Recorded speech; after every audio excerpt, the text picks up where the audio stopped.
Lo voy a poner en pantalla completa para que puedan ver. Si tienen algún problema en visualizar la presentación, me avisan con tiempo, por favor.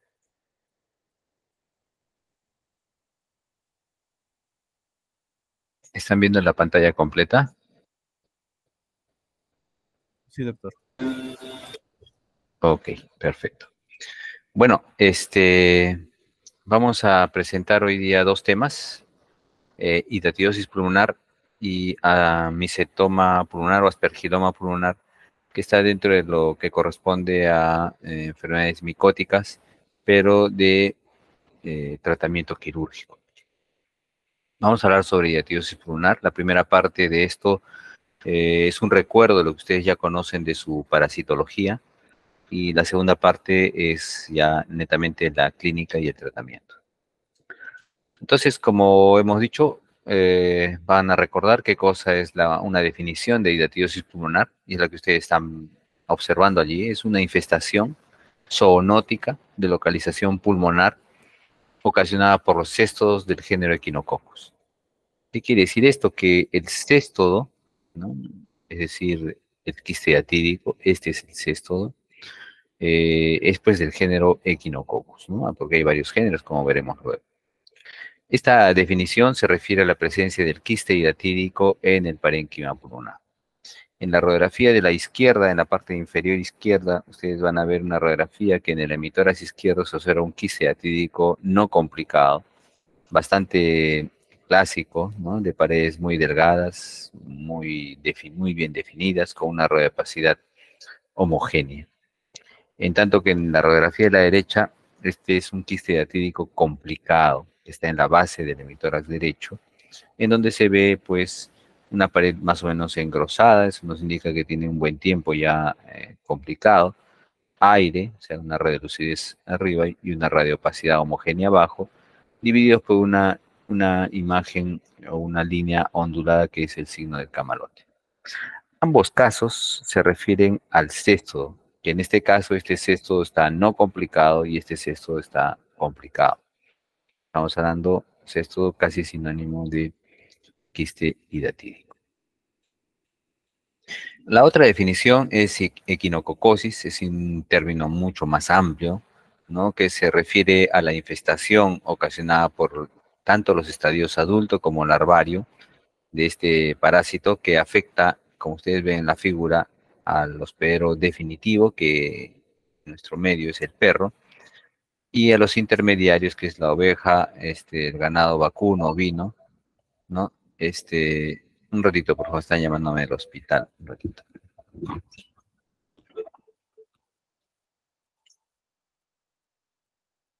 Aló, doctor Rodríguez. ¿Cómo está, doctor? ¿Qué tal? ¿Cómo está? Sí,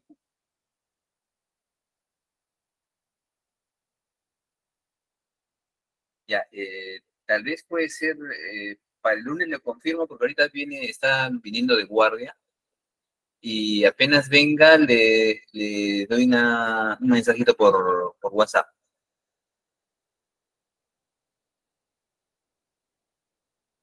Ah, perfecto. Ya, ya, doctor, yo le confirmo entonces. Muchísimas gracias.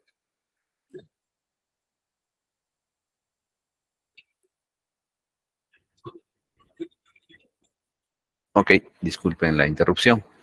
Entonces, esta definición se refiere a la infestación del hospedero definitivo, que es el perro, y a los hospederos intermediarios, que es el ganado vacuno, ovino, porcino, y también a los hospederos casuales, que en este caso son los seres humanos. Entonces, la definición es obviamente de equinococosis con hidatidosis pulmonar, no son sinónimas, no son iguales, se refieren a dos cosas distintas. Esta aclaración es importante porque en algunas revistas, libros, pueden ustedes leer ambas definiciones como que las tratan como si fuesen sinónimas, y eso no es correcto. En cuanto a la etiología, ya un poco más de lo que ustedes ya saben, el género es Echinococcus, ¿no? Este parásito, que tiene a su vez cuatro especies: el Echinococcus granulosus, multilocularis, oligartus y vogeli. De estas cuatro especies, el granulosus es el que más produce enfermedad en todo el mundo. El granulosus produce la enfermedad quística, el multilocularis la enfermedad alveolar, el oligartus la enfermedad uniquística y el Bogeli la poliquística. Nos vamos a centrar en el Echinococcus granulosus, que a su vez, como ustedes observan aquí, tiene 10 cepas, desde la G1, cepa G1 hasta la G10. Estas cepas identifican claramente la afectación humana. La mayoría de las cepas que afectan al hombre son las cepas G1. Entonces ya ustedes saben el género, la especie y la cepa que afecta fundamentalmente al ser humano. Y lo que estudiaron en parasitología, ¿no? Aquí vean la Taenia echinococcus, que mide 3 a 7 milímetros de longitud, es decir, que se puede ver a simple vista. Tiene pues 3 a 4 proglótides. La última proglótide que ustedes están viendo aquí es la proglótide gravia, que puede contener de 100 a 1500 huevos. La cabeza llamada Scolex, que a su vez tiene 4 ventosas y tiene una doble corona de ganchos llamada rostela. Esa corona de ganchos le sirve, vean la figura de la derecha, aquí está la tenia, que está sostenida por su corona de ganchos y adherida por esta a las vellosidades intestinales. Y si vemos aquí, aquí vemos este es un segmento muy pequeño de intestino de perro que se lo he vertido de tal manera que lo que ustedes están viendo en la superficie es la mucosa intestinal del perro. Y en esta mucosa intestinal vean ustedes la cantidad de tenias que están adheridas a esta mucosa. Entonces, esto les da una idea de la capacidad infestante que tiene este parásito, porque cada uno de estos parásitos puede poner de 100 a 1500 huevos. Entonces, es una enorme cantidad de huevos que salen con las heces del perro. Y si hablamos de estos son microscópicos, miden 30 a 40 micras solamente, o sea que no se los pueden ver a simple vista. Tiene una doble capa, la más externa, ya llamada embrióforo, esta capa es la más importante para este parásito porque resiste mucho a la desecación, a la excesiva humedad, a las diferencias altas y bajas de temperatura y protege muy bien a este parásito. Este embrióforo, esta capa, le concede el carácter cosmopolita, o sea, de mucha diseminación en el mundo de este parásito. Y dentro tenemos al embrión hexacanto o llamado también oncósfera por algunos autores. El ciclo biológico, la tenia pues produce huevos y estos salen con las heces del perro, ¿no? Y los animales herbívoros generalmente ingieren estos huevos y el embrión hexacanto es el que ingresa pues ya sea al hígado o al pulmón y se convierte en un quiste hidatídico que es el metacéstode y dentro tenemos los protoescolex, que son los elementos vivos, infestantes, que al ser ingeridos por el perro, el hospedero definitivo, se convierten en tenia adulta. Y aquí tenemos el ciclo biológico, donde tenemos aquí el hospedero definitivo, el Echinococcus granulosus en su ciclo evolutivo que hemos visto hace un momento, los hospederos intermediarios, ¿no? Y el hospedero casual, que es el hombre. Entonces, todo este ciclo biológico lo cierra el hombre cuando sacrifica a los animales para comer y cuando no son vistos por las entidades sanitarias. Entonces, en camales clandestinos sacrifica estos animales y cuando ve quistes en los pulmones o el hígado, se los da al perro que estaban pululando alrededor de los camales clandestinos.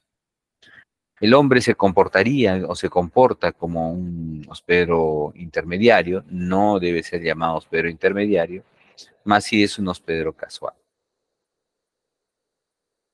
Aquí tenemos las capas del quiste atídico. Si vemos la figura de la derecha, el quiste atídico clásicamente ha sido descrito como que tiene 3 capas. La membrana adventicia, que es la de color rosada, lo que ustedes ven aquí. La membrana cuticular, que es la de color amarillo. Y la membrana germinativa, que es esta línea azul representada en este dibujo. Dentro de lo cual tenemos líquido atídico, los protoescoles, arenilla hidatídica, las vesículas germinativas. Si nosotros extrapolamos esta figura que es clásica, que nos las enseñan en los libros y de parasitología, podemos ver lo siguiente. La membrana adventicia, que es esta parte rosada, es esta, la que ustedes están viendo aquí en la fotografía de la izquierda, ¿no? Esta es una membrana adventicia de una fotografía que ha sido tomada en sala de operaciones, donde se ha sacado la membrana cuticular, que es la que está aquí en el centro, y se ve así la membrana adventicia. Algunas veces un poco media sanguinolenta cuando tenía hemoptisis, otras veces media blanquecina cuando no había ningún problema. La segunda capa es la membrana cuticular de color blanco nacarada, como ustedes ven aquí, está desinflada porque ya no hay líquido atídico, ¿no? Y la membrana germinativa que está aquí adentro, que veremos en la siguiente figura. En realidad, el parásito tiene en realidad dos capas. La membrana cuticular, que esta es la más importante para el parásito, y la membrana germinativa que está dentro.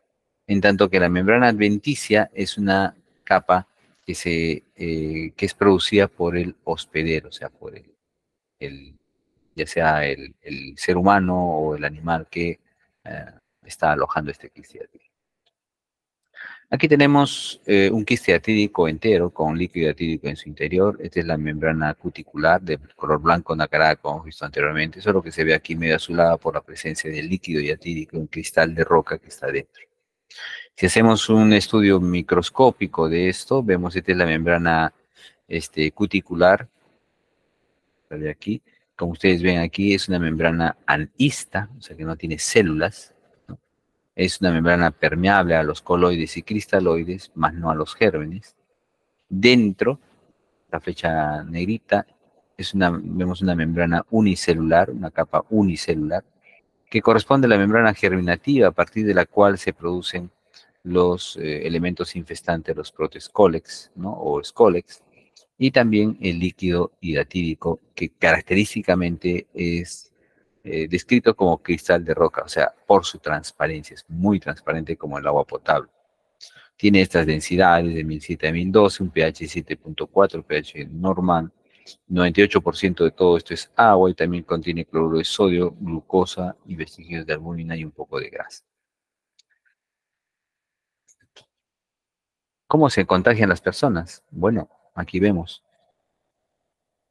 Los animalitos defecan, cuando están parasitados, estos animalitos no los han desparasitado. Al defecar con las heces, salen los huevos que son microscópicos. Estos perritos lamen su ano, lamen su pelambre y viene el amo y los acaricia, etcétera. Y si el amo no tiene cuidado de lavarse las manos antes de comer, se come pues los parásitos, ¿no? Entonces, esto puede suceder en situaciones citadinas también. Y en las zonas del campo donde la gente va y tiene sus chacras y tiene que trabajar en las chacras, cuando llega al mediodía para el almuerzo y no tiene tiempo de llegar a su casa de retorno, lleva pues su fiambre y a veces con las manos sucias come y se come los parásitos o toma agua de las acequias y también ingiere estos parásitos. Entonces aquí el asunto es lo que ustedes están viendo acá, las manos sucias, ¿no? Lo importante es lavarse las manos desde ingerir los alimentos. De tal manera que un huevo que es ingerido, ingresa al estómago o intestinos, y los jugos gástricos e intestinales disuelven la doble capa de estos huevos, que son microscópicos, y sale hacia la luz intestinal el embrión hexacanto.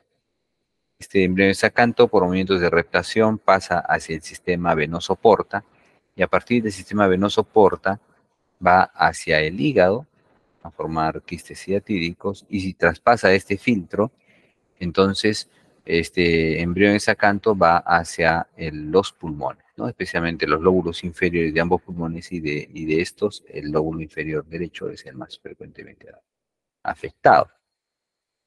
Entonces, una vez que ha ingresado el embrión hexacanto hacia el pulmón, el paciente no tiene sintomatología alguna, es un estadio subclínico.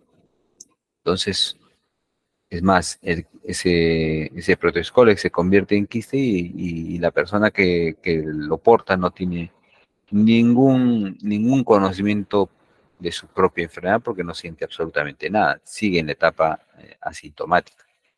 En su crecimiento, el quiste atídico va creciendo, incluso puede ir luxando los bronquios unos a otros y va comprimiendo en su crecimiento por el aumento del volumen, va comprimiendo las paredes del bronquio y va produciendo pues cierta necrosis por compresión a nivel de los bronquios y se produce pues orificios virtuales de comunicación entre el nervio bronquial y el quiste atídico.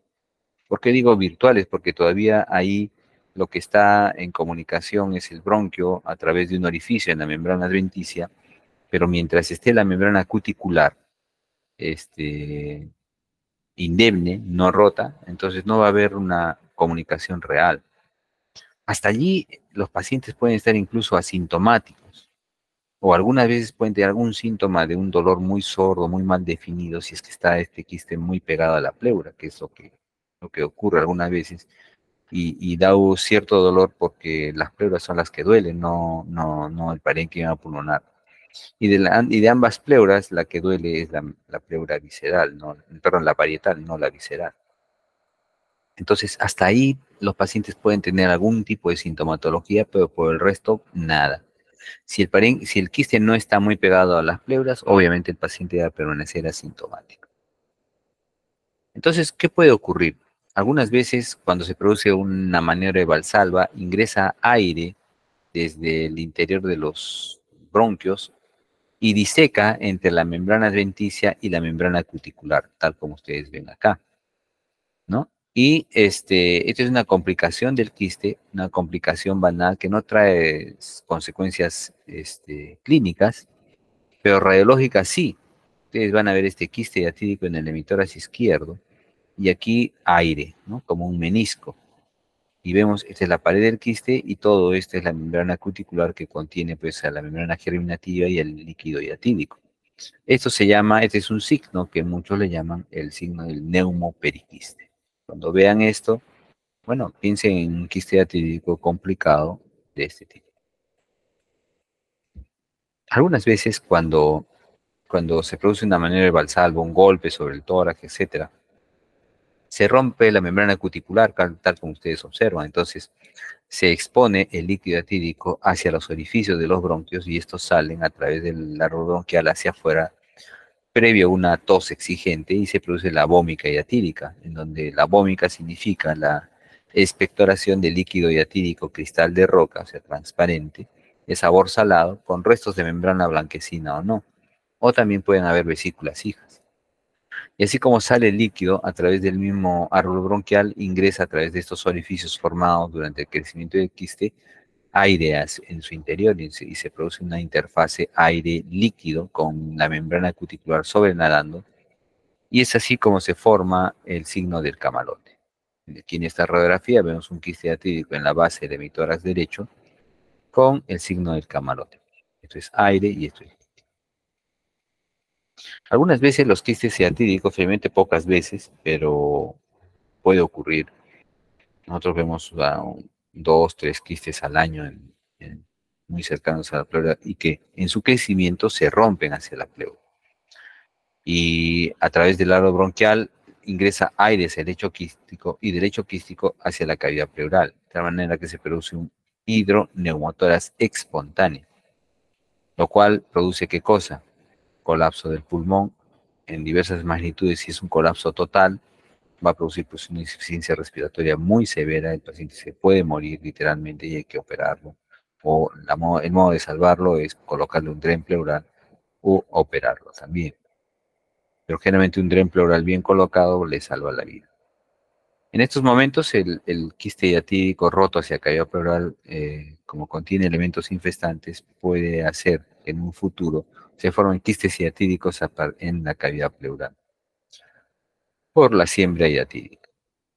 ¿Dónde se encuentran los quistes diatídicos o el Echinococcus granulosus? Vean ustedes este mapa mundi, donde está de color rojo, son las zonas más endémicas en el orbe.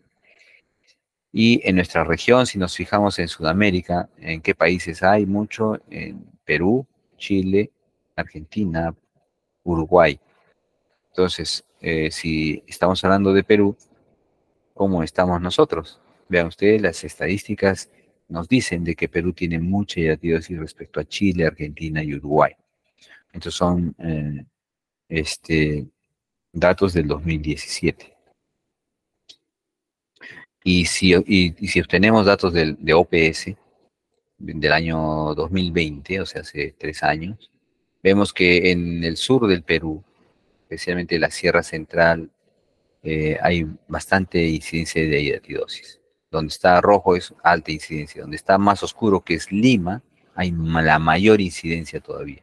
¿Qué quiere decir eso? Que en Lima se registra la mayor cantidad de hidatidosis que en cualquier parte del país. ¿Significa que hay hidatidosis nata o neta de Lima? Sí, sí hay, exactamente sí hay. Pero esta incidencia alta, ¿a qué se debe?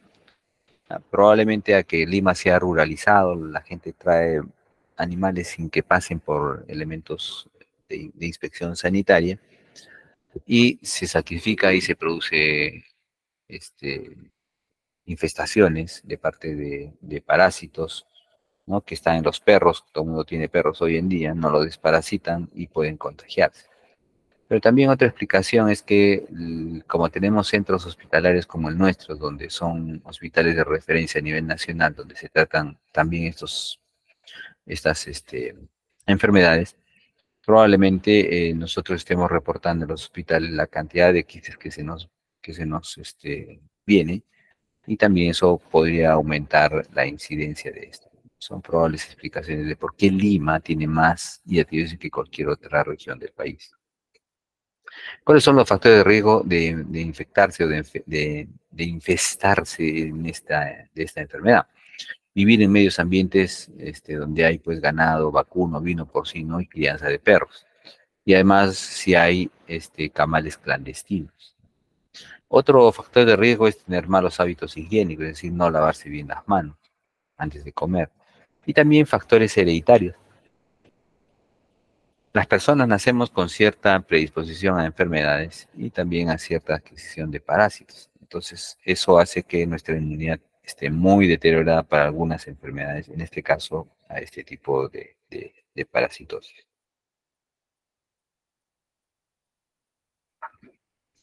El cuadro clínico se divide en dos grandes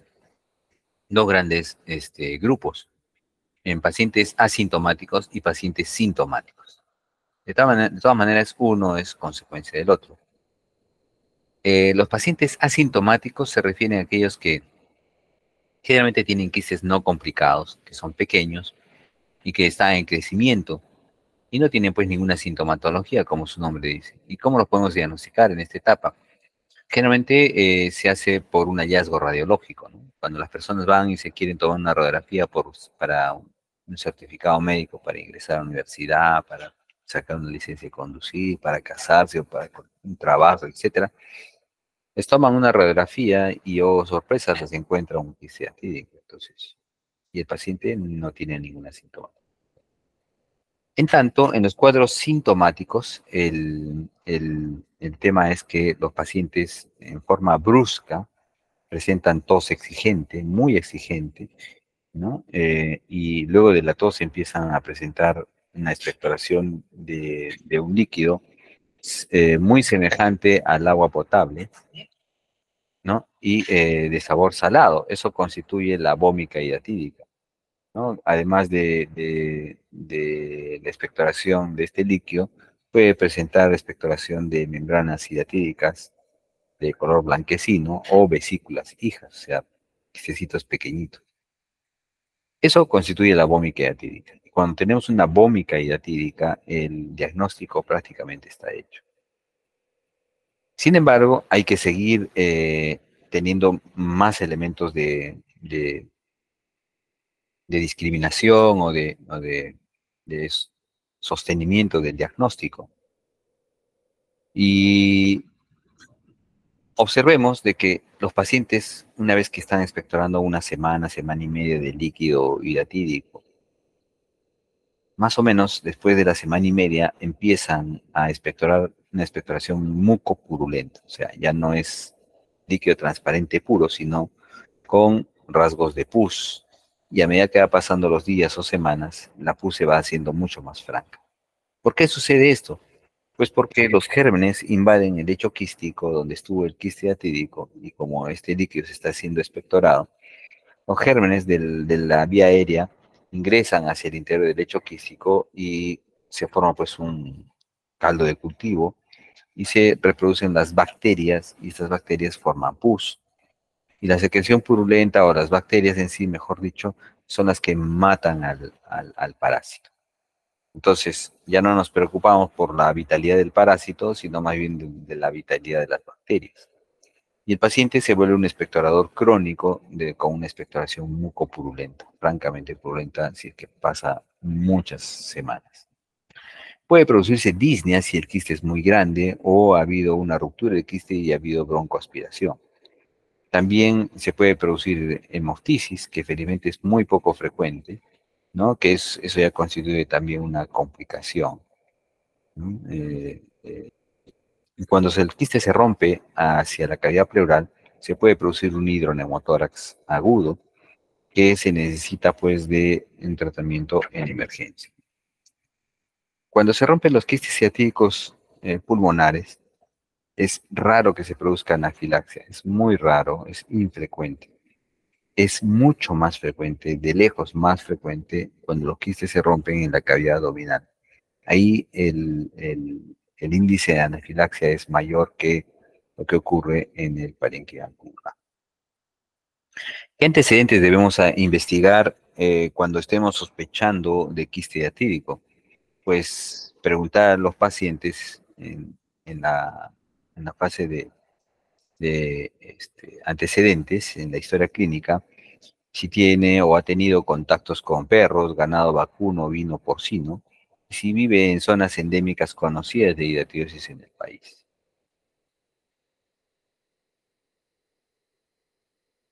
¿Qué pasa si no tratamos los quistes hidatíricos? Pues ocurren complicaciones, como ustedes observan ahí, hidroneumotórax, fístula broncopleural o empiema pleural, y se puede producir muerte por hemoptisis severa, asfixia, ¿no? Por ahogamiento con el líquido hidatídico, esto en quistes hidatídicos gigantescos que se vomitan o se rompen y se broncoaspiran. Y también puede producirse muerte por anafilaxia, que es raro en los casos de hidatidosis. Entonces, los elementos del diagnóstico son pues la historia clínica, como ustedes observan ahí, la radiografía de tórax, la inmunología y examen de esputo. La historia clínica ya hemos mencionado el hecho de hacer una buena anamnesis, un buen examen clínico y haber adquirido o obtenido los datos sobre antecedentes epidemiológicos es fundamental para sostener un diagnóstico clínico de hidatidosis. Sin embargo, la radiografía de tórax, que debemos pedirla en forma obligatoria también, es muy importante para confirmar nuestro diagnóstico clínico. La tomografía computarizada se debe solicitar en casos de duda diagnóstica o comorbilidades o para planificar una cirugía. ¿Cómo se miran los quistes ciatídicos en la radiografía o en la tomografía? Generalmente son imágenes redondeadas u ovaladas de de bordes muy bien definidos, ¿no? Y una radiopacidad central homogénea. Eso lo veremos aquí. Vemos una radiografía de tórax en el lado izquierdo, donde se ve un quiste hiatídico gigantesco en el hemitórax derecho y otro en el hemitórax izquierdo, ambos gigantescos. Un tercer quiste hiatídico en la base derecha y un cuarto quiste hiatídico en la base izquierda. Pero veamos las características. Vean ustedes la radiopacidad homogénea. Esto nos habla de líquido. Y las paredes están muy bien definidas, ¿no? Muy bien definidas, y parénquima pulmonar alrededor sano. Entonces, esto caracteriza pues a un quiste hidatídico. En la radiografía lateral se encuentra. Esta es otra radiografía, ¿no? Que observamos el signo del neumoperiquiste que habíamos visto anteriormente, ¿no? Aquí está el quiste hidatídico enormemente grande en la hemitórax izquierdo. Ha ingresado aire entre la membrana adventicia y la membrana cuticular. Entonces, esto es aire y esto es líquido. Esto es el signo del neumoperiquiste, ¿no? Que desde el punto de vista gráfico lo hemos representado así. Y aquí vemos otro signo, el signo del doble arco, donde, ¿qué ocurre? Esta es la membrana adventicia, este es el aire como en el neumoperiquiste, pero dentro de la membrana cuticular también hay aire y luego líquido. Entonces, este es el signo de doble arco, porque aquí está en un primer arco que es la adventicia, la membrana cuticular, segundo arco y el líquido, bueno, líquido hidratídico. Y aquí, ¿qué observamos? Aquí vemos un quiste hidratídico no complicado, pero lo que les quiero mencionar es este quiste, enormemente grande, un quiste gigantesco que va desde el ápice hacia la base, con las membranas retenidas. Esto es el signo del camarote, ¿no? Y aquí es puro aire, no hay parénquima pulmonar. O sea, el signo del camarote ya lo habíamos explicado en parte. Vemos aquí un quiste hidratídico complicado, donde hay aire líquido, y vemos aquí la línea ondulante, ¿no? Entonces, esto corresponde a un quiste hidratídico complicado, roto.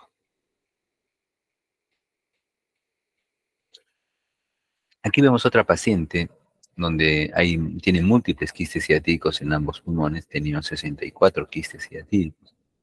Y todos, la mayoría están complicados, vean ustedes estas cavidades. Aquí el signo del camalote, aquí otras complicaciones. La tomografía de esta paciente, aquí vemos quistes no complicados con quistes complicados a diverso nivel. Entonces, pueden coexistir. Otro ejemplo, vean ustedes un quiste ciático gigantesco con el signo del camalote. En la radiografía lateral vean ustedes el signo del camalote a este nivel. Son radiografías de nuestros pacientes. Líquido atídico acá.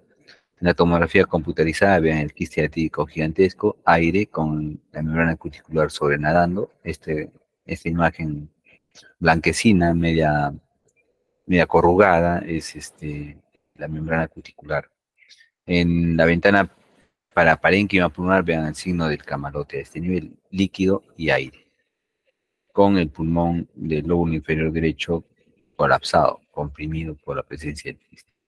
En el corte coronal de esta paciente vean ustedes un quiste gigantesco que va del ápice hacia la base. Aquí otro signo, otra forma de ver que es un quiste atídico que se ha expectorado todo el líquido atídico. No hay líquido ya atídico en el interior y sí, más bien están las membranas hidratídicas, ¿no? Vean todas corrugadas. Otro signo de complicación del quiste. Bueno, esto es para los residentes.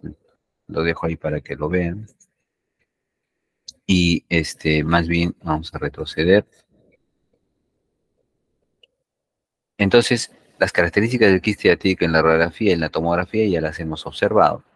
El otro elemento de diagnóstico es la inmunología, y para eso utilizamos el test de ELISA o el test de Western blot para hidatidosis. El primero generalmente sirve para hacer un tamizaje y el segundo generalmente nos hace diagnóstico o nos confirma el diagnóstico. Ambos tienen una sensibilidad alta del 60-85%, es por eso que hoy en día se los está utilizando. Y el otro examen es el examen de esputo, que solamente se debe tomar en quistes ciatídicos vomicados, ¿no? En donde el laboratorista debe ver ganchos, escólex, fragmentos de cutícula, para así hacer el diagnóstico. Cuando encuentra esto, se tiene el 100% de certeza que es quiste ciático. Y eso es lo que vemos aquí.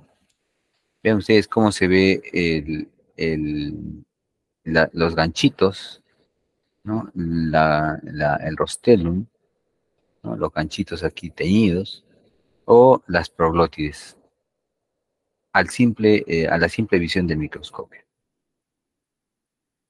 Si tenemos ya el diagnóstico de quiste ciático complicado o no complicado, igual ese paciente va a ir a cirugía. Entonces, todos estos son los exámenes prequirúrgicos que pedimos en nuestro hospital. Entonces, una vez que tenemos todos estos elementos de juicio, hacemos el tratamiento. El tratamiento de elección que brinda la curación es el tratamiento quirúrgico. Por lo tanto, un quiste diagnosticado debe ser operado, salvo algunas excepciones que veremos luego. ¿Cuáles son los pasos a seguir en el acto quirúrgico? 1. La vía de abordaje. Hay que elegir cómo es que vamos a ingresar al tórax, con qué tipo de incisiones, a eso nos referimos. 2. Cómo vamos a extirpar el parásito. Si solamente le vamos a hacer quistectomía o le vamos a hacer una resección pulmonar junto con el quiste. Entonces, eso depende de las condiciones in situ que se ven en esa operación de los quistes. Y después, ¿qué vamos a hacer con el hecho de la cavidad quística? Si es que los quistes solamente se les retiró la membrana, es decir, solamente se retiró los quistes. Entonces, eso veremos luego. Habíamos hablado de la vía de abordaje, y ahí ustedes tienen, número uno, tenemos varias vías de abordaje, ¿no? Una toracotomía posterolateral es una toracotomía estándar, son incisiones amplias, grandes, muy dolorosas en el postoperatorio, pero sirven para operar quistes gigantescos, ¿no? O muy complicados, en donde se vaya a hacer una resección pulmonar, etcétera. Las toracotomías axilar, la mini toracotomía o la videotoracoscopía sirven para quistes ciatídicos pequeños, relativamente pequeños, de menos de 5 centímetros de diámetro, y que sean periféricos de preferencia en el parénquima pulmonar. Entonces, una vez que hemos elegido la vía de abordaje, hemos entrado hacia la cavidad pleural, torácica, etcétera, tenemos que decir o tenemos que um, planear cómo vamos a extirpar el quiste. Si solo hacemos quistectomía o resección pulmonar. Quistectomía, ya hemos hablado cuando el parénquima pulmonar alrededor está sano, ¿no? Se expande luego de sacar el quiste solamente. Entonces nos quedamos allí y solamente le hacemos quistectomía y nada más. Para esto tenemos tres técnicas: la técnica de extirpación del parásito previa inactivación con cloruro de sodio y sustancias hipertónicas, o la técnica de Arman-Hugón o parto del quiste, o la técnica de Velarde, Pérez y Fontana. La otra forma de extirpar el quiste es resecando también el parte del pulmón, es decir, hacer lobectomía, bilobectomía, resección en cuña, segmentectomía o hasta neumonectomía, que es rarísimo que se haga. Entonces, una vez que se ha hecho ya sea la quistectomía, resección pulmonar, ¿qué hacemos con el parénquima pulmonar? En quistectomías hay dos formas de proceder con el hecho quístico. O hacemos capitonaje, o sea, unimos las paredes del quiste con puntos de sutura, o dejamos el hecho quístico abierto. Eso veremos en lo siguiente. La técnica de Barré, la técnica de la primera que hemos mencionado, la técnica de extirpación del quiste previa inactivación con cloruro de sodio hipertónico, es la técnica más ampliamente utilizada, que tiene menos complicaciones, la que enseñamos a nuestros residentes. Y aquí tenemos unas fotografías en el lado izquierdo, vemos aquí, todo esto es un quiste hiatídico gigantesco, ven ustedes la membrana hiatídica, de qué color está. Entonces, aquí tenemos parénquima pulmonar sano. Y antes de hacer nada, lo que hacemos es rodear el quiste hiatídico con gasas embebidas en cloruro de sodio hipertónico. Y luego punzamos el quiste y con una llave triple vía aspiramos el contenido, ven ustedes el líquido cristal de roca. El líquido se encuentra aquí. Y este líquido se elimina hacia un recipiente. Y antes de retirar la aguja, a través de este mismo sistema ya de triple vía, inyectamos al interior del quiste hiatídico cloruro de sodio hipertónico, ¿no? Nosotros utilizamos ampollas al 20% de cloruro de sodio, otros utilizan salmuera, pero nosotros preferimos las ampollas. De manera que esperamos 8 minutos a 10 minutos y las proglótides, ¿no? Van a morir durante ese tiempo por las sustancias hipertónicas y mueren como por deshidratación.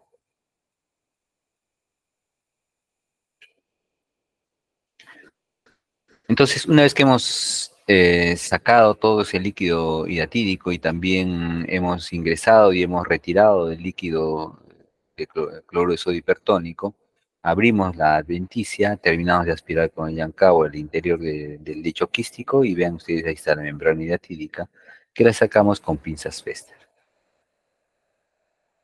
Entonces el lecho quístico nos queda vacío, pero con orificios bronquiales que se produjeron durante el crecimiento del quiste. Estas comunicaciones bronquiales hay que cerrarlas obligatoriamente, ¿no? Las cerramos con puntos de sutura y luego procedemos a hacer el capitonaje. Y asunto terminado en ese sentido con la cirugía. técnica de Barrett. Y ahí está la membrana hidatídica, la membrana cuticular. La otra técnica, la técnica de Arman-Ubón o parto del quiste, tiene dos condiciones, que son quistes, deben ser quistes hidatídicos de menos de 5 centímetros de diámetro y que estén pegados hacia la periferia, muy cerca hacia la pleura visceral o parietal. Entonces, en estas circunstancias, la técnica consiste en sacar el quiste enterito, sin retirar el líquido hidatídico. Entonces, con un bisturí se hace una incisión en toda la hemicircunferencia del quiste con disección Roma, se separa la membrana adventicia de la cuticular y una vez que se ha separado la gran área que corresponde a este quiste, se le pide al anestesiólogo que insufle y al insuflar el quiste diatídico sale espontáneamente y el cirujano lo recibe en las manos o en la riñonera. Pero como las complicaciones de esta técnica es que durante esas maniobras se rompan y se produzca una siembra hidatídica en la cavidad pleural, Velarde, Pérez y Fontana dijeron, bueno, yo no quiero que me suceda eso, y hicieron qué cosa. Con un bisturí cortaron entre la membrana adventicia, que es propia del hospedero, y el parénquima pulmonar. Vean ustedes. Y sacan así el quiste hidatídico, ¿no? En donde el cirujano eh, lo tiene entre sus manos, pero con membrana adventicia. De tal manera que en el parénquima pulmonar deja una superficie sangrante y soplante que hay que suturar, reparar. El problema de esta técnica es de que puede haber mucha fuga de aire y producir un colapso del pulmón. Y aquí les traigo un caso complejo de hidatidiosis hepatopleuropulmonar. O sea, es un quiste hidatídico que ha nacido en el hígado y ha crecido y ha perforado el diafragma en su crecimiento durante meses o años y ha establecido una comunicación con la cavidad pleural o con los bronquios, ¿no? Esto es, sí. Se trata de este paciente, vean ustedes, con el emitoras, vean hay una deformidad en el emitoras derecho y un abovedamiento. Este tórax es asimétrico. Vean que hay circulación colateral, y se esboza aquí una ingurgitación yugular. Cuando se examina la vena yugular, y vean ustedes una vena yugular totalmente dilatada. ¿A qué se debe esto? A que vean ustedes, un quiste hidatídico gigantesco que está comprimiendo la aurícula y ventrículo derecho y está desplazando el mediastino, en este caso el corazón, hacia el lado izquierdo. Y eso es lo que da pues un defecto de retorno de sangre hacia el corazón desde las venas cavas, porque la aurícula derecha está siendo comprimida y eso produce pues ingurgitación yugular. ¿Esta imagen podría ser la de un derrame pleural? Sí, podría ser. Pero aquí vemos en la lateral el seno costodiafragmático posterior está libre, entonces esto se debe a un quiste hidatídico. Si este seno costodiafragmático estuviese obturado, si estuviese esta radiopacidad aquí abajo, sería un empiema o un derrame pleural, pero no está así. La tomografía de este paciente, vean ustedes en el ápice, hay ya la presencia de la membrana adventicia, dando una radiopacidad, el pulmón del lado izquierdo normal, y vean ustedes la presencia del quiste hidatídico en el lado derecho, gigantesco. Vean, la tráquea debería estar aquí en el centro, está desviada hacia el lado izquierdo. La carina principal debería estar aquí en el centro, y la carina principal está muy lejos. Entonces, vean ahora esta imagen, ya no pertenece al pulmón, esto es el hígado, un hígado bastante grande, pero vean en su interior imágenes hipodensas, múltiples, que son múltiples quistes hidatídicos, ¿no? Que puede ser en el hígado o de repente es la pleura, eso vean ustedes, van a ver aquí. Y miren, es la pleura. Observen que toda la cavidad pleural está llena de múltiples quistes hidatídicos, o sea, vesículas hijas. El hemidiafragma derecho está totalmente desplazado hacia abajo y el hígado también. El corazón está desviado hacia el lado izquierdo. Hicieron las mediciones, todo esto es líquido con vesículas hijas. La ecografía abdominal muestra pues imágenes redondeadas en el hígado, son quistes hepáticos. Y si hay líquido en la cavidad pleural, entonces se le hizo una toracocentesis. Vean ustedes, se pone silocaína, aquí se está aspirando y se vuelve, está transparente sobre el líquido amarillento, medio purulento, ¿no? Se le coloca un dren pleural en la zona donde se hizo la toracocentesis. ¿Y qué se obtuvo? Esto es secreción purulenta, pero no es típica. Tiene esta coloración amarillo, amarillo oro, vean ustedes, es un amarillo muy intenso. Esto corresponde a bilis, que viene de la cavidad pleural. ¿Qué significa? Que hay una comunicación entre el hígado, o sea, los canalículos biliares con la cavidad pleural. Y por eso ese color característico. Y vean ustedes, dentro hay membranas cuticulares rotas y algunos quistes hijos ahí dentro. Y vean la cantidad de líquido purulento, tipo, tipo bilis, ¿no? La cantidad son 4 frascos, más o menos 800 cada uno, casi 3200. Y después de ese procedimiento, vean ustedes, la irritación yugular ha disminuido ostensiblemente. Ya no está totalmente desviado el mediastino hacia el otro lado, se está centralizando el mediastino, todavía hay una radiopacidad intensa, extensa del emitoras derecho. Y vean ustedes cómo se le está retirando a través de la ostomía los múltiples quistes ciatídicos complicados. Aquí se está retirando un poco más de lo mismo.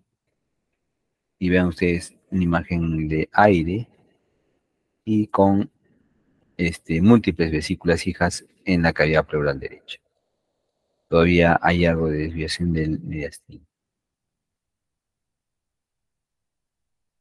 Entonces, ¿cómo queda el parénquima pulmonar? Totalmente colapsado, está con un dren pleural, pero no se expande porque hay un pulmón atrapado. Hay que entrar a operar sí o sí. Bueno, esta es una ecografía donde hay una ecografía abdominal, donde los hallazgos ecográficos sugieren quistes en el segmento 8 del hígado, quistes ciatídicos residuales, y es lo que vemos acá. En el acto quirúrgico, vean, se ha abierto por el quinto espacio intercostal, el pulmón es este que está cubierto por esta fibrina blanca, no lo deja expandir. Este es el líquido pleural con membrana cidatídica, está combinada con sangre por la apertura torácica. Se están sacando los quistes ciatídicos, las vesículas hijas de ahí adentro. Vean ustedes múltiples de estas que se sacan. Y luego que se ha retirado, se hace la decorticación pulmonar, se saca esa capa blanquecina que está sobre el pulmón para que se pueda expandir, si no, no se expande. Entonces ya el pulmón, ya esto es parénquima pulmonar, vean ustedes, y se está liberando esta membrana que es fibrina del parénquima pulmonar que la cubre. Se sigue liberando, se está pelando como si estuviesen pelando una naranja, pero esto es más difícil que pelar una naranja, obviamente, porque a veces se lesiona el parénquima pulmonar, tal como se observa acá. Estas erosiones de la parte superficial del pulmón han sido hechas producto cuando se está retirando esta membrana, esta capa fibrinosa, ¿no? Pero bueno, esto felizmente se soluciona sin mayor problema.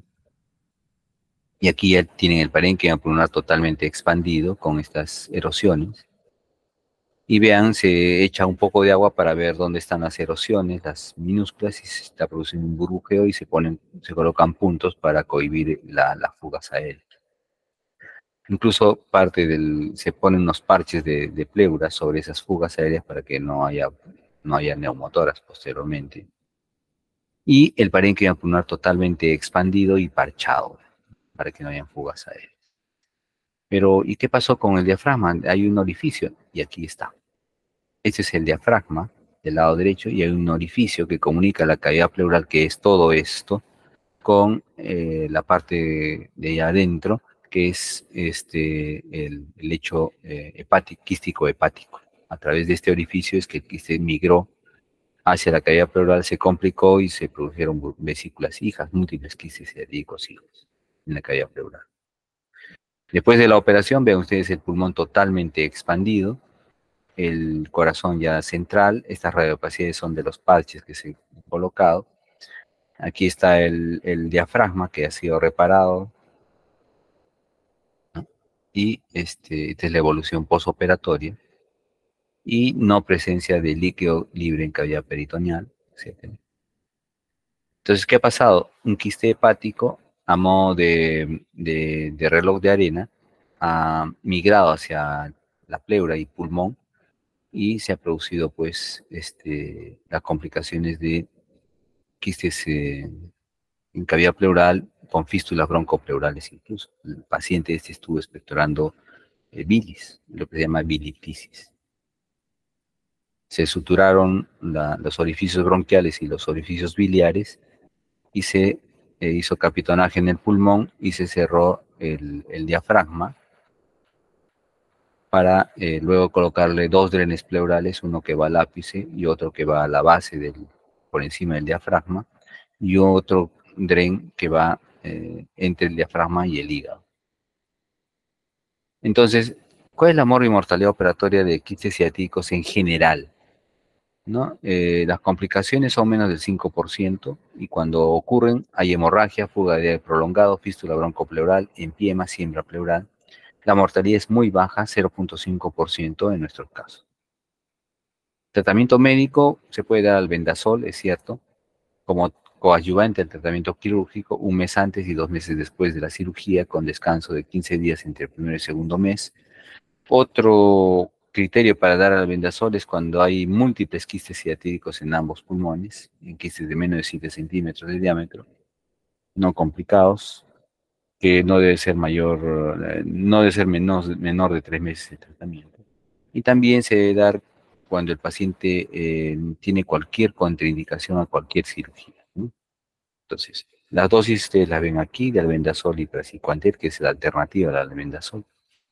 Y hay que hacer controles cada 2 meses de hemograma y pruebas hepáticas, control radiológico cada 6 meses. Este es un artículo que he escrito yo con esas dos doctoras que las ven aquí. Es un artículo que ha sido publicado en agosto del año pasado, donde describo, es una revisión de tema, ¿no? Sobre hidatidosis pulmonar. Si ustedes quieren, ahí lo tienen, lo pueden encontrar en internet. La bibliografía utilizada. Muy bien, ¿alguna pregunta? Si no, para seguir con aspergiloma pulmonar.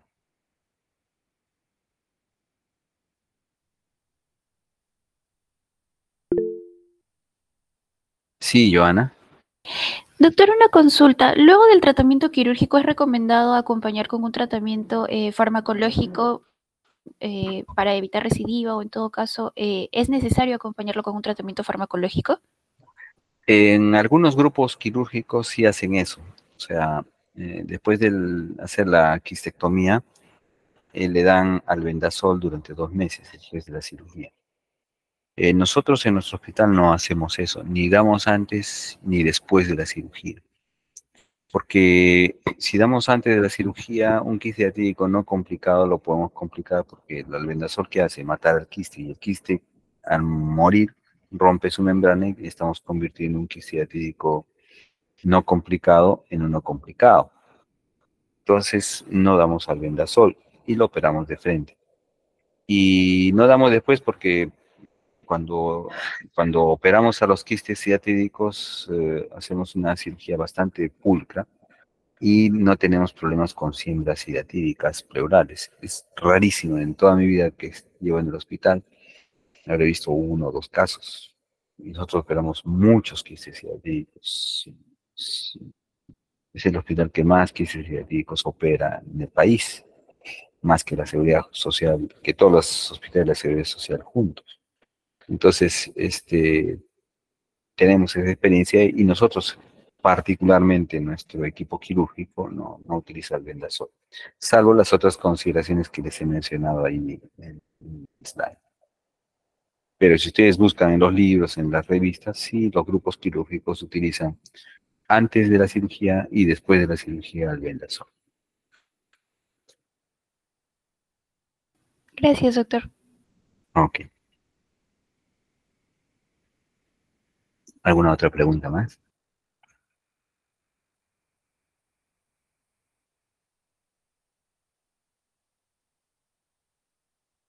Avísenme si ven el PPT. Sí, doctor. Ok, entonces vamos a hablar sobre aspergiloma pulmonar. Esto es más rápido. Esto es una micosis pulmonar de necesidad quirúrgica. Hay que hablar que la aspergilosis pulmonar tiene tres formas clínicas.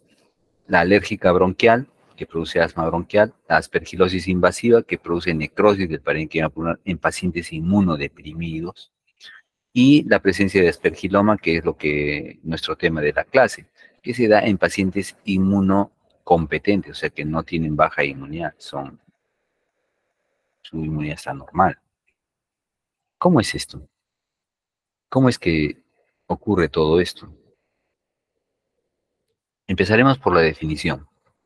El aspergiloma pulmonar es una masa de hongos, de aspergillus, ¿no?, que resulta de la colonización y desarrollo de este hongo dentro de cavidades pulmonares preexistentes. ¿Qué quiere decir esto?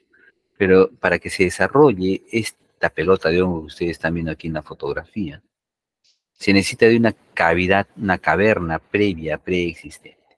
¿Qué cavernas se producen en las personas? ¿Qué enfermedades producen esas cavernas? La tuberculosis, generalmente en nuestro medio. U otras enfermedades que veremos luego. Otra definición otro concepto es el de micetoma pulmonar. Este es un concepto un poco más amplio. Se refiere a una masa de hongos, una pelota de hongos como ustedes están viendo acá, pero que puede ser producido por aspergillus, cándida, cedosporium y gomicietos. Cuando un paciente viene con la sintomatología de hemoptisis severa, y estamos pensando en aspergiloma, micetoma, no decimos aspergiloma pulmonar, tenemos que colocar en el diagnóstico micetoma pulmonar, que no sabemos si es el hongo que está comprometiendo esto, es este aspergillus u otro tipo de hongos como ustedes están viendo ahí. Entonces, micetoma es un término más inespecífico, más amplio. Pero la sintomatología y la clínica es muy semejante, cualquiera sea el hongo. Como la mayoría de veces Aspergillus es el que produce micetomas pulmonares, entonces estudiamos Aspergillus. Y hay 4 tipos de Aspergillus que causan enfermedad en el hombre: el Aspergillus fumigatus, el Flavus, el Niger y el Tertius. De estos 4, el fumigatus es el que más produce enfermedad. ¿Dónde viven estos hongos? En la zona de descomposición orgánica, en las zonas de ganadería, donde hay descomposición también orgánica, en las ciudades tan húmedas como la nuestra, ¿no? Especialmente en invierno se producen hongos, mohos, incluso en el interior de las casas. Entonces, ¿qué antecedentes deben tener las personas para que desarrollen esta enfermedad? Deben haber tenido previamente tuberculosis pulmonar, pero que hayan curado con cavernas post-tuberculosas. Y nosotros hemos operado un total de 444 casos, que es la casuística más grande del mundo. Y hemos visto en nuestras estadísticas que el 96% de los pacientes que hemos operado han tenido antecedentes de tuberculosis pulmonar. Bronquiectasia en el 2.7%, abscesos 0.7% y diatidosis pulmonar complicada de larga evolución 0.45%. En la literatura se describe que los pacientes que tienen secuelas por haber padecido de sarcoidosis o fibrosis quística también puede ser un asiento de micetoma pulmonar. Y estas son las estadísticas de nuestro trabajo que ya las he mencionado anteriormente.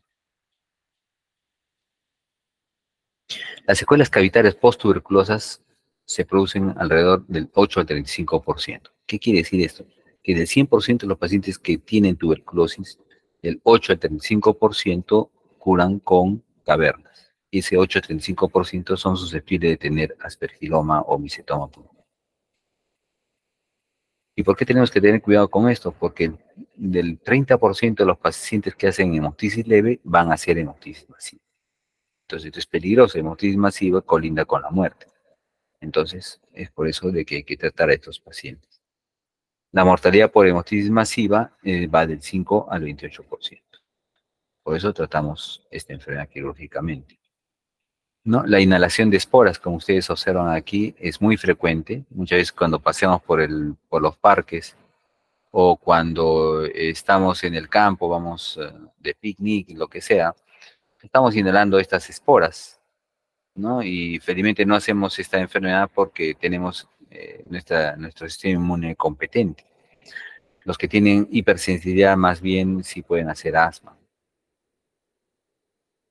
Entonces, la inhalación de esporas hacia las cavernas hace que se produzca, ¿qué cosa? Una pelota de hongos que va creciendo progresivamente. Y esta pelota de hongos en este interior de estas cavernas producen, ¿qué cosa? Sangrado. Y ese sangrado se va a traducir en hemoptisis. Entonces, esa es la fisiopatología de esta enfermedad. Entonces, es una enfermedad que produce hemoptisis por excelencia, ¿no? O sea, incluso puede producir más hemoptisis que tuberculosis. De tal manera que cuando tengan ustedes a un paciente delante suyo y que tiene hemoptisis, no piensen únicamente en tuberculosis, piensen en aspergiloma pulmonar también.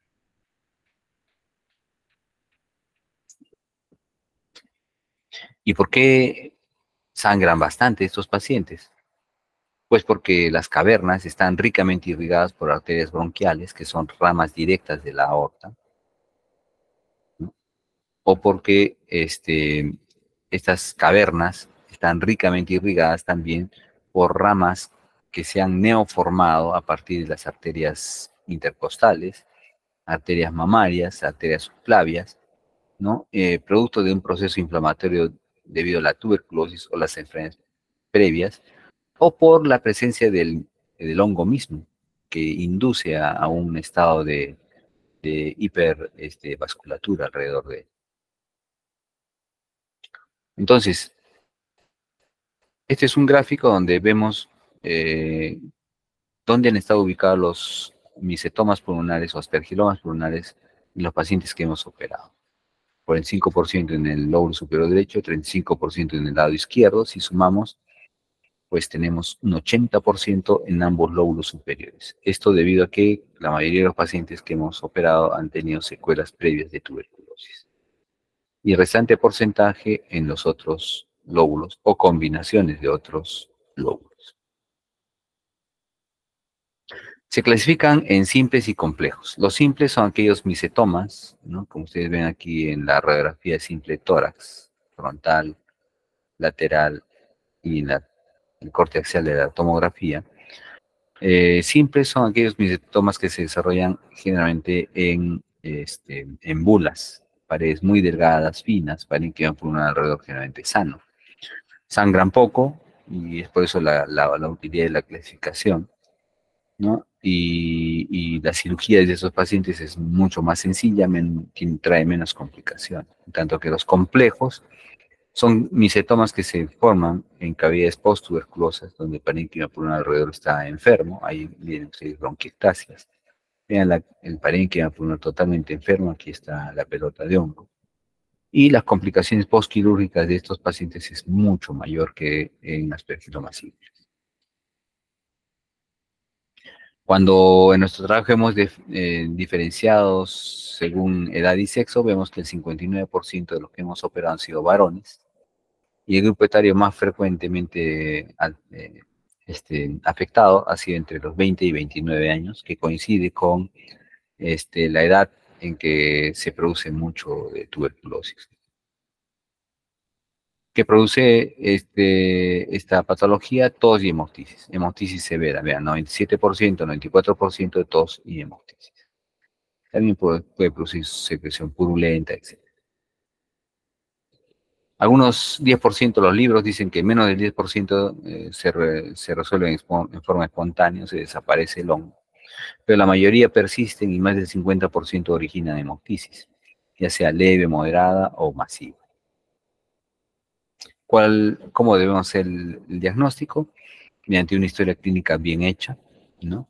El estudio por imágenes, pruebas inmunológicas y cultivos para hongos. Vemos aquí el estudio por imágenes, tenemos radiografía de tórax y tomografía de cel computarizada, que las vemos aquí. Esta es una radiografía de uno de nuestros pacientes, vean el lóbulo superior derecho, o sea, intersuperior del mitórax derecho, vemos una cavidad supra e infraclavicular enormemente grande, rodeada de aire, y aquí está el micetoma pulmonar. Esto se llama el signo de Monod, que en la tomografía seal computarizada es esto: paredes gruesas, posttuberculosas, con la pelota de hongos dentro rodeada de aire, signo de Monod.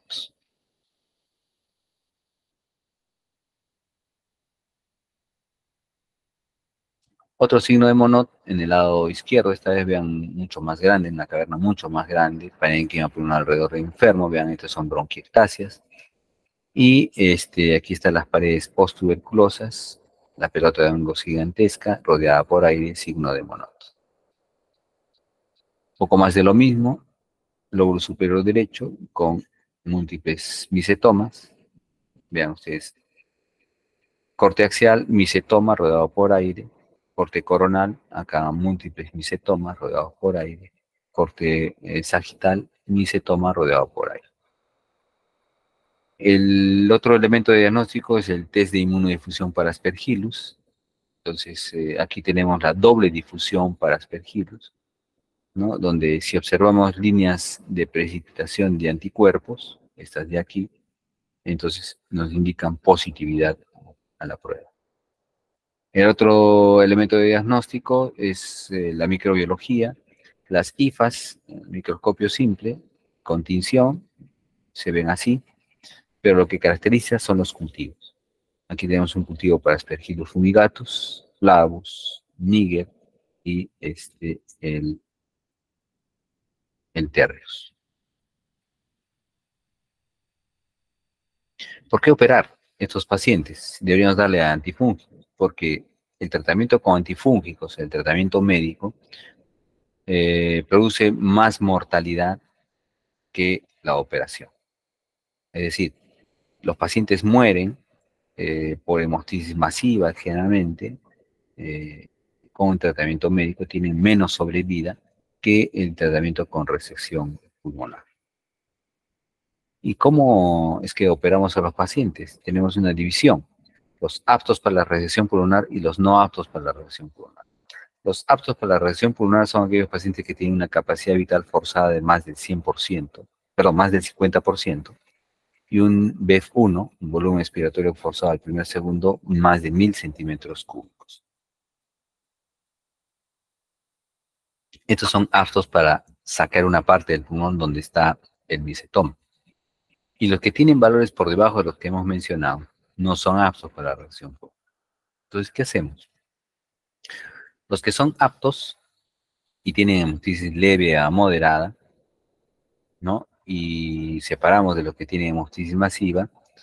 Los que tienen hemoptisis leve a moderada los operamos en forma electiva. Preparamos, etcétera, los operamos. En cambio, los que tienen hemoptisis masiva tenemos que hacer una resección pulmonar de emergencia. O sea, mañana, tarde, noche, madrugada tenemos que entrar de emergencia a operar. ¿Y qué hacemos con los no aptos para la resección pulmonar? Porque sabemos que la resección pulmonar es curativa. Aquí le hacemos procesos paliativos. ¿Qué tipo de métodos paliativos? Embolización de las arterias bronquiales, aspergilectomía, plombaje más catéter, etc. Pero esto no es curativo, simplemente disminuye la hemoptisis, la cantidad de hemoptisis. En nuestra casuística hemos operado en forma electiva el 91% de los casos y 9% de urgencia. Se hace una incisión posterolateral, como ustedes ven, esto es una incisión en S itálica, es una incisión como de libro. Se apertura se ingresa a cavidad pleural por el quinto espacio intercostal. Vean ustedes, es un pulmón totalmente destruido por la tuberculosis. Dentro están los micetomas. ¿no? Y aquí este es otro pulmón, ¿no? El pulmón izquierdo que está siendo separado de la pared torácica, que es el electrocauterio que lo está separando. Esta es la arteria aorta torácica descendente. Hay que tener cuidado con eso. Son cirugías muy sangrantes, de mucha duración, 6, 8 horas, 10 horas. A veces hemos estado 12 horas operando un solo paciente. Aquí tenemos parénquima pulmonar sano y aquí parénquima pulmonar enfermo, producto de la tuberculosis o de la secuela de tuberculosis dentro del micetoma. Aquí ya no hay pulmón, se le ha hecho una neumonectomía izquierda. Aquí están estos hilos morados. Son pues de las suturas del bronquio principal izquierdo. Aquí está el pericardio, o sea, el mediastino, que está cubriendo el corazón. Y aquí está el callado de la aorta y la aorta torácica descendente, todo esto de aquí. Es una neumonectomía izquierda. ¿Qué procedimientos hemos hecho? Lobectomías, 54%, neumonectomías, 20%, y el menor porcentaje de las otras resecciones pulmonares.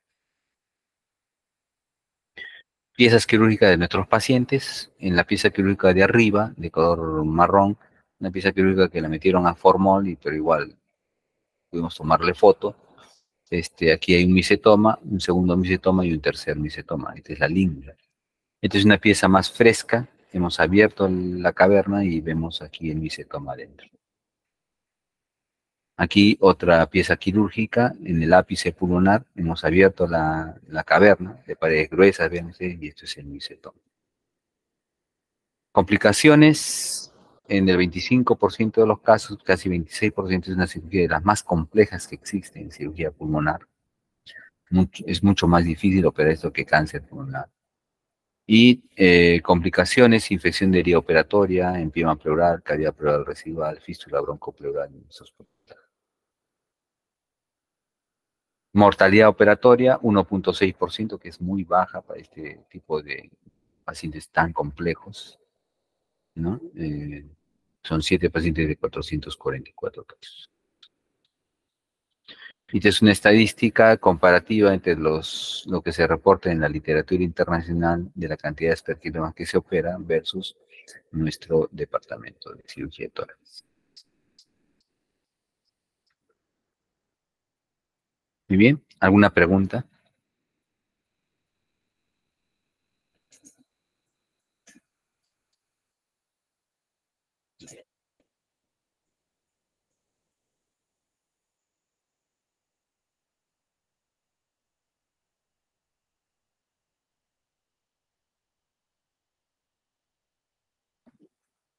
¿Alguna pregunta? ¿Inquietud? ¿Aporte?